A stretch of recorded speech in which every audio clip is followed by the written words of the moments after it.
बातें करते करते जैसे ही आकाश ने अपना सिर सीमा के कंधों पर रखा, वैसे ही सीमा ने जोर से उसे धकेलते हुए कहा कि दूर रहो मुझसे। आकाश ये देखकर हैरान रह गया और उसने सीमा से तुरंत पूछा, ये क्या मजाक है सीमा? जैसे ही आकाश ने उसे फिर से छुआ कि सीमा वापस चिल्लाई और उसने कहा कि मैंने कहा ना तुम दूर रहो मुझसे। ये देखकर वहां पर कुछ लोग एकत्रित भी हो गए। अपना तमाशा बनता देख आकाश किसी भी तरह सीमा को गेस्ट हाउस ले जाता है। गेस्ट हाउस पहुंचते पहुंचते ही सीमा बेहोश हो जाती है। सीमा की ऐसी हालत देखकर आकाश ने डॉक्टर को बुलाया। डॉक्टर ने कहा कि थकावट की वजह से इन्हें तेज बुखार चढ़ गया है, तुम घबराना मत, मैंने इसको इंजेक्शन दे दिया है, वो सुबह तक ठीक हो जाएगी। आकाश अभी परेशान ही था कि सीमा की माँ का फोन आ गया। आकाश ने उन्हें सब कुछ बता दिया।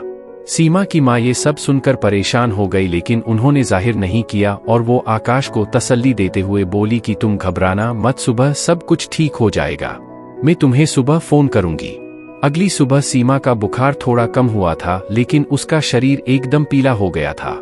आकाश सीमा के लिए चाय लेकर आया और उसने सीमा से पूछा कि अब कैसी हो। तभी सीमा ने जोर से आकाश को धक्का मारा और चिल्लाने लगी और थोड़ी देर में फिर से बेहोश हो गई। गेस्ट हाउस में सीमा की ये हालत देखकर कुछ लोगों ने तो बातें भी करना शुरू कर दिया कि इस पर किसी प्रेत आत्मा ने कब्जा कर लिया है।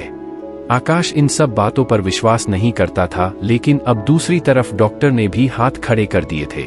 डॉक्टर ने उसे नींद का इंजेक्शन दे दिया और आकाश को जल्द से जल्द अपने घर वापस जाने की सलाह दी। आकाश ने ये सारी बातें फोन करके अपनी सास को बताई। उन्होंने भी सीमा को जल्द से जल्द घर पर लाने की सलाह दी। आकाश सीमा को लेकर जल्द से जल्द उसकी मम्मी के घर पर पहुंच गया। दादी ने पहले ही अपने पुरोहित को बुला लिया था। सीमा की ऐसी हालत देखकर उन्होंने कहा कि इसे किसी बुरी आत्मा का साया लगा है। पूजा शुरू होते ही सीमा छटपटाने लग। पुरोहित जी ने उसके बाल बांधने के लिए कहा। आकाश ने जैसे ही उसके बालों को पकड़ा, वैसे ही सीमा ने आकाश को जोर से धक्का दिया और आकाश दीवार से टकराया और खून भी बहने लगा। वो जोर से मर्दानी आवाज में बोली, क्यों बांध रहे हो इसके बालों को? इसके लंबे बालों ने ही मुझे इसका दीवाना बना दिया है। पुरोहित जी ने अग्नि में आहुति डालकर जोरों से मंत्र बोले और सीमा ने फिर से मर्दानी आवाज में बोलना शुरू कर दिया कि मैं तो उस पेड़ पर वर्षों से आराम कर रहा था।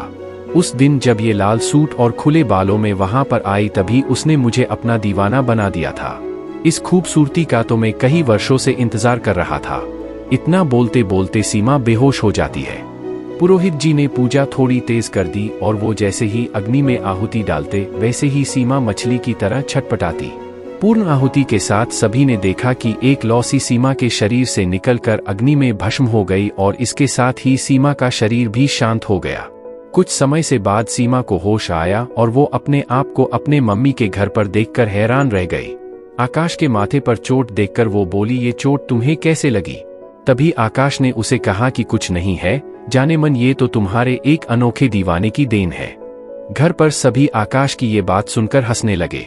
अपने दोस्तों के साथ भी शेयर कीजिए। अगर आपको कहानी थोड़ी सी भी पसंद आई हो तो लाइक करें, कमेंट करें और चैनल को सब्सक्राइब करना ना भूलें।